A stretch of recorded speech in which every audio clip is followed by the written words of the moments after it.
முக்கிய செய்தியை பார்த்து வருகிறோம்.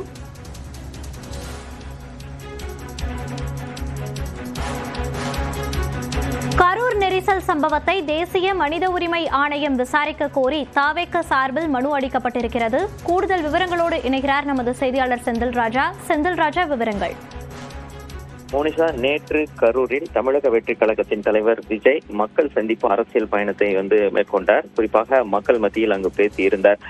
அந்த சம்பவத்தில் கூட்ட நெரிசல் ஏற்பட்டு 40 பேர் இதுவரை உயிரிழந்திருக்கிறார்கள்.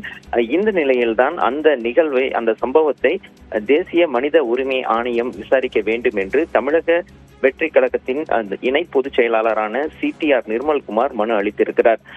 ஏற்கனவே இன்று காலை இந்த சம்பவத்தை சென்னை உயர்நீதிமன்றம் தாமாக முன்வந்து விசாரிக்க வேண்டும் என்று கூறியிருந்தார்கள். குறிப்பாக நீதிபதி தண்டபாணி அவர்களை சந்தித்து அந்த முறையிட்டிருந்தார்கள். அது குறித்த வழக்கு நாளை மதுரை சென்னை அதாவது உயர்நீதிமன்ற மதுரை கிளையில் நாளை மதியம் 2:15 மணிக்கு விசாரணைக்கு வர இருக்கிறது. இந்த நிலையில் தான் தற்போது தேசிய மனித உரிமை ஆணையமும் இந்த வழக்கை இந்த சம்பவத்தை விசாரிக்க வேண்டும் என்று தமிழக வெற்றி கழகத்தின் சார்பில் மனு கொடுக்கப்பட்டிருக்கிறது. மோனிஷா, விவரங்களை பதிவு செய்தமைக்கு நன்றி செந்தில்ராஜா.